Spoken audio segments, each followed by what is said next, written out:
Persian Wars by Ryan, Kevin, Jeremy, and Riley. And Cole. At the beginning of the 5th century BC, the Persian Empire was the largest in the world. They were known for overwhelming their opponents with their large, highly trained army. Their empire stretched from Asia Minor to India and from the Caspian Sea to Egypt and Arabia. The king of the Persian Empire at that time was Darius, a brilliant politician and administrator. Also, he was a capable military man. His desire to acquire more land and economic power drove him to conquer nearby lands throughout his region.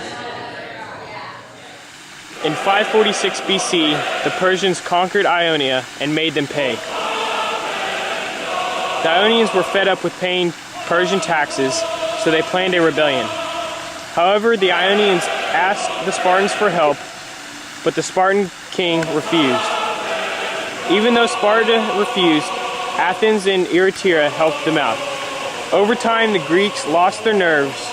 After a long 5-year battle, the Persians panicked and defeated the Ionians. After the Persians won, that was the start of the Persian Wars. Take that!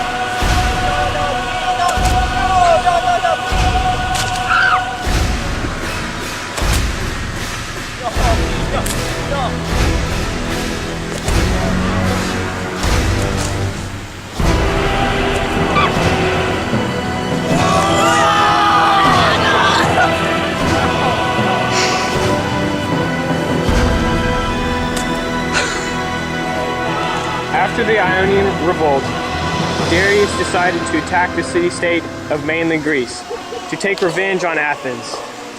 In 490 BC, Darius sent his forces of approximately 200 ships and 20,000 troops across the Aegean Sea to Marathon. The Athenians were heavily outnumbered. They sent one of their famous runners, Philoctetes, to Sparta to ask for help.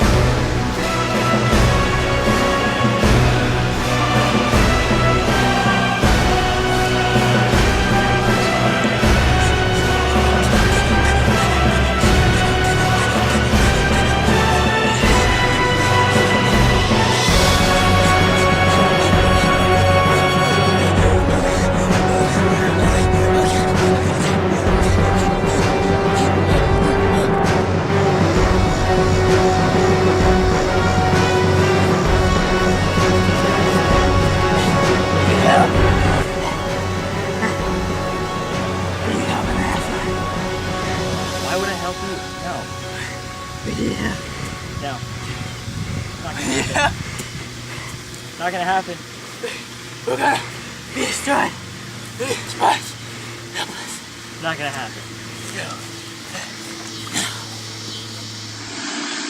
The Spartans refused to help. Some of the Athenians wanted to stay in Athens and protect the city's walls.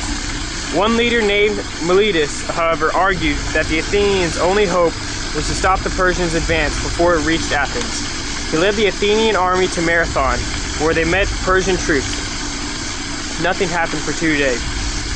On the 3rd day, the Persians decided to sail to Athens to attack the city by sea before the Spartans arrived.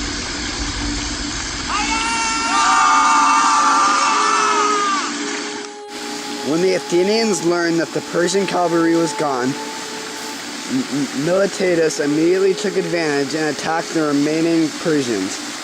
The Athenians won, but Darius was still overly confident.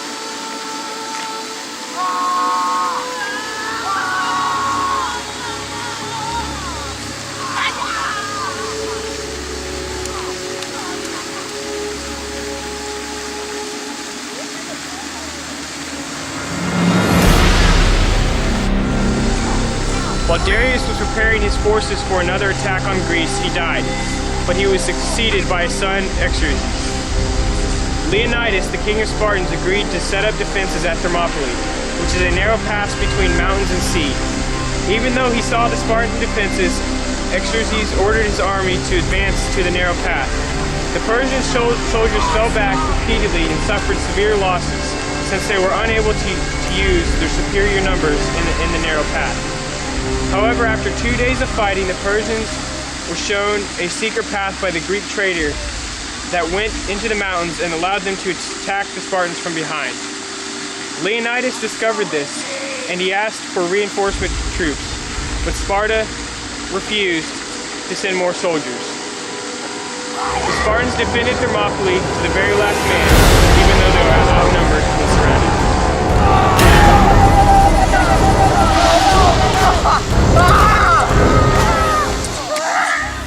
When the news of the defeat at Thermopylae reached Athens, many Athenians fled to Salamis to avoid being captured. Xerxes and his troops marched to Athens and destroyed it. An Athenian general asked the leader of the Greek navy to lure the Persian army into the channels. Xerxes did not want to attack the Greeks by sea. Xerxes stationed his warships at Salamis. The Greeks decided to set a trap for the Persians. Xerxes, who had become impatient, was looking for an opportunity to attack. Assuming that the Greeks were unprepared, he ordered his troops into the channel. The Greek fleet, with more agile and skill, took down the Persian warships.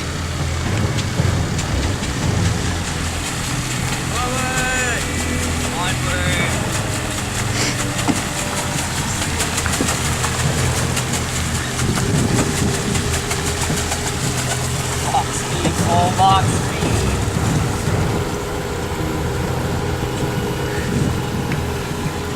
Oh God! It is!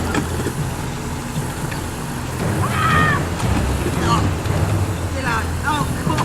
Get out!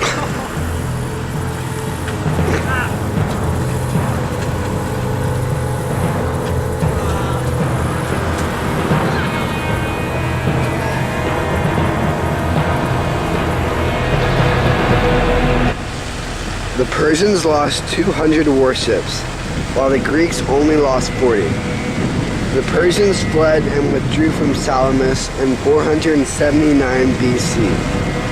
The Greek army defeated the Persians at the Battle of Plataea, forcing them to retreat completely from Asia Minor.